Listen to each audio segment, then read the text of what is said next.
You grew up in a Mennonite tradition. And we got to open the Oregon Jamboree, which was like same stage as Carrie Underwood. Pepto! I missed that. All right.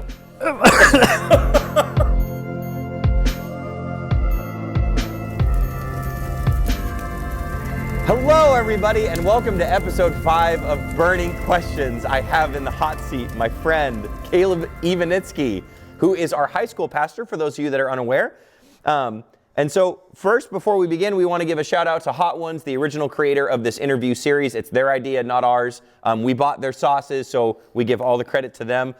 If you don't know how this interview works, I am going to ask Caleb a series of spicy questions as we eat spicy wings covered in sauces that go all the way from 1,700 Scoville units to over 2 million on wing 10. So our pain level shall increase as your entertainment level increases. Let's get into this. You ready to go? Okay, but before we start, I gotta give you this. I got you a present. Oh dear. And I have to do it now because I figure by the end of this, I'm not gonna like you. That's I'm not probably gonna want to give you anything. Oh man, where'd it go? So this is a Merry Christmas gift. Now, do I have to open it right now? You're gonna open it right now. Okay. And whenever you see this, it'll be to help you remember all the pain and suffering that you've gone through. No, all the joys and laughter that you've given our people. Yeah. But I had to give you it now because I'm just gonna remember all the pain. It's for the tree, friends. So I've had a lot of fun doing this, but I'll tell you, and I'll tell all of you viewers at home, I don't know what it was about last week, but with JP, I think he cursed the Nuggets because I was in more pain after that interview than all the 3 before that. So I'm hoping today's a little better, but let's just start there. How generally do you handle hot things? You a hot sauce fan? I am a very mild vanilla type of guy. So, okay. So you're not putting hot sauce on pretty much anything? I mean, I like chips and salsa, but mild, it's my kind of lane. You're going to leave mild after wing 1. Thank you for that. Okay, let's just jump into this. So we're going to go for wing number 1. This is their classic sauce. So take a big old bite. Top left. Yep, top left. I want to start in the wrong spot. It lulls you into a false sense of security. You're like, oh, I can handle this. No one can. Let's talk about young Caleb. Oh boy. So growing up, you didn't have a TV. And it wasn't until much later that your family got one. And I want to talk about a really funny sign that was hanging up above the TV. Yes, but let's just go there. What was the funny sign hanging above the TV? Well, I'll clarify. We had like a TV, a VCR player, so we'd watch some things, but I didn't watch cartoons growing up or popular stuff going on. But in high school, I forget when it appeared, middle school, high school, there's a nice little sign on top of the TV that read, "Would Jesus watch this with you?" I don't know. That's probably my dad. It had to have been my dad. I love your parents for that reason. But my question about it is, we know this. Like, there's a lot of garbage on TV, and maybe that's why your parents were like, we just want to keep that from you. Like, what did you love about not having regular television in the home? Yeah, absolutely. I mean, there is so much stuff that you see. It's easy just to get lulled into. So on the one side, I'm grateful for it now. There's always that miss out on the nostalgia of everyone talking about their favorite cartoons and stuff. Sure. And now when a TV's on, I'm like, TV. So it's like I have to separate myself from it. But for the most part, I very much appreciate it. Yeah. And I think it's helped me just kind of manage that part of my life. Digital is what I consume. So that's the wisdom you would give to all parents, just kill the TV. Just kill the TV. Just get rid of it. No, I love it. Well, that's an easy one. So let's jump to wing number 2. This is island wing sauce. This one's kind of fruity. I like this one. I'm good up to wing 5. It's good. Question number 2 for you. You grew up in a Mennonite tradition. Mm-hmm. I'm going to a Mennonite church. For those of you that don't know, Mennonites are very similar to Baptists. We overlap on many different issues, but Mennonites are known for being pacifists in social situations. What did you love about the tradition, that faith tradition growing up, and what have you brought along with you as you've become a pastor?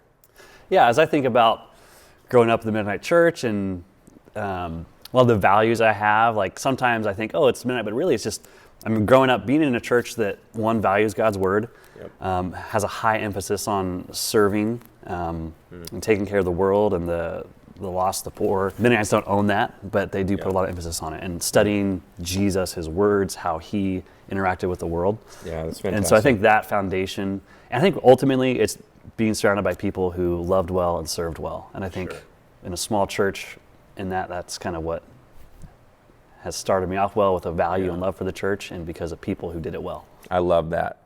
God bless your pastors that loved you and trained you up. That's really cool.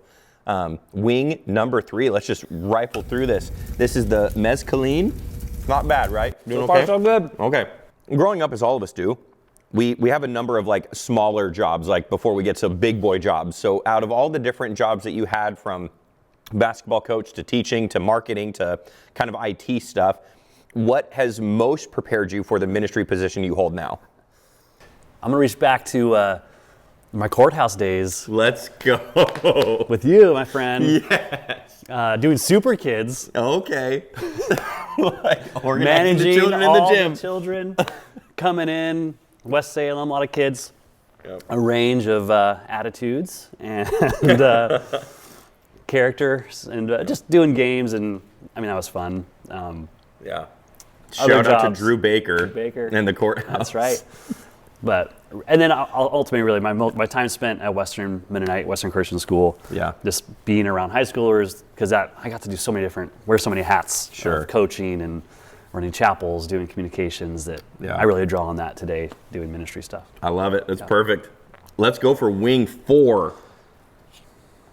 All right. This guy is 36,000. Big jump. Question number 4. You're a big music guy. Mm-hmm.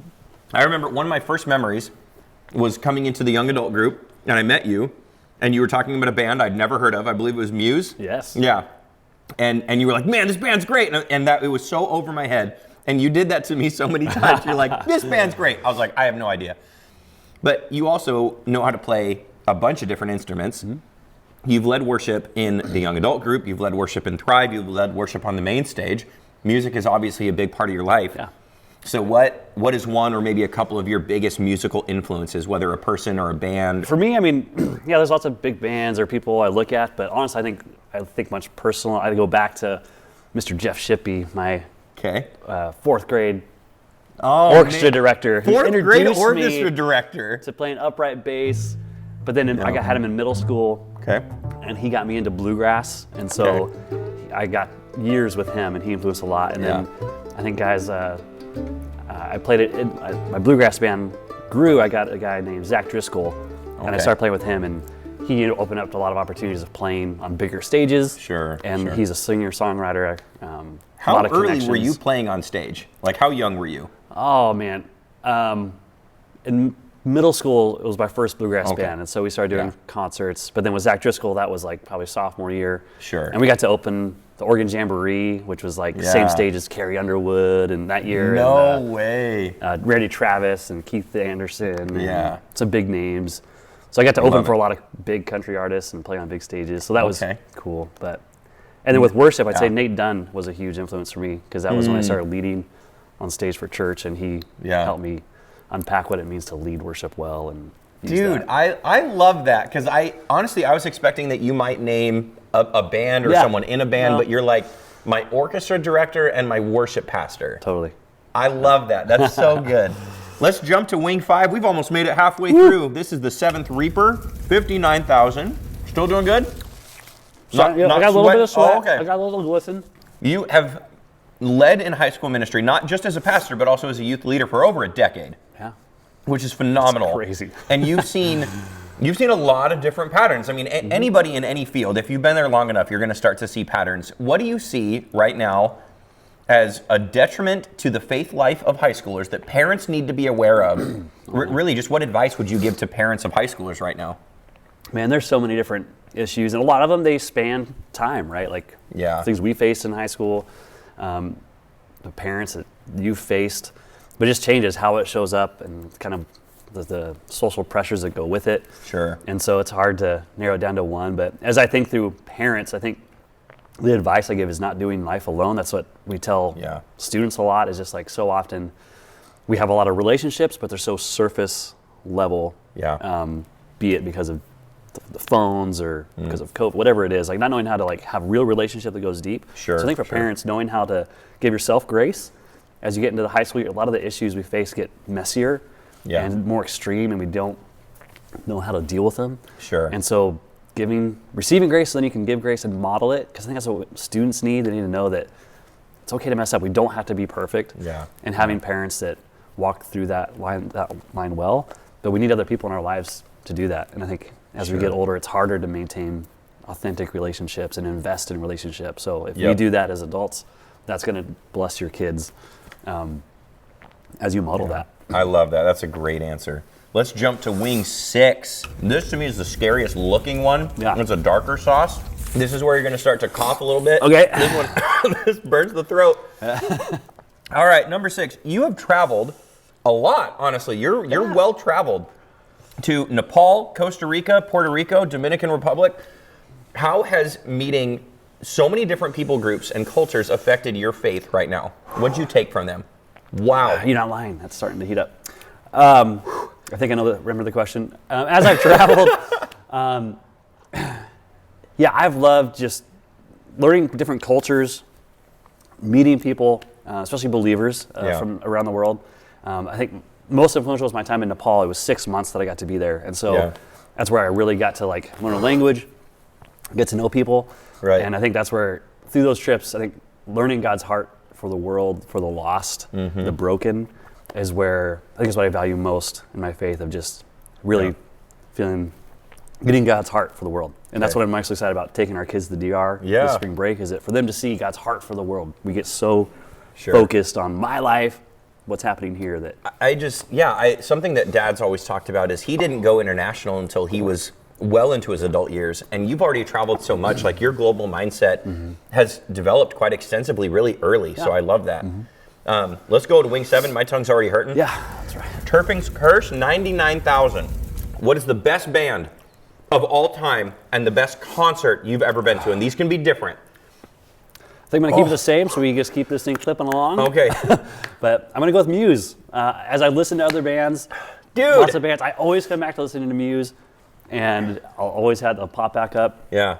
And I saw them when they came to Portland. They have just the production they put into their shows are just incredible. I love it. And so there you go. How old were you when you went to a Muse concert? When was your first one? I was in college, probably sophomore, junior in college. All right. Yep. Everyone, you need to go listen to Muse. Jump on YouTube. Oh, gosh. There's the sweat. All right, so let me prep you.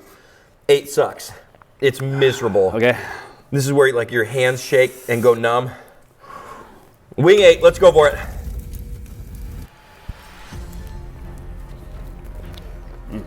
That tastes different. Yeah, it was awful. I'm starting to tear up. Yeah, I'm crying a little bit. Question 8. You've got a lot of hobbies. Let me list a couple of them. Or not a couple, let me list a lot of them.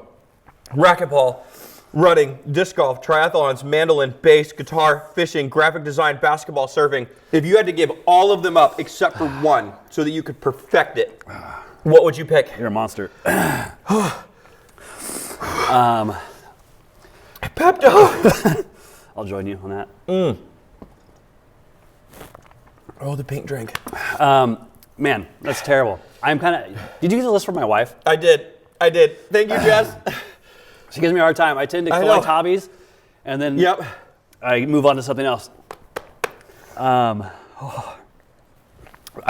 say actually one that's not on there is photography. Oh, man. I missed that. All right. I can't. That's one that Water.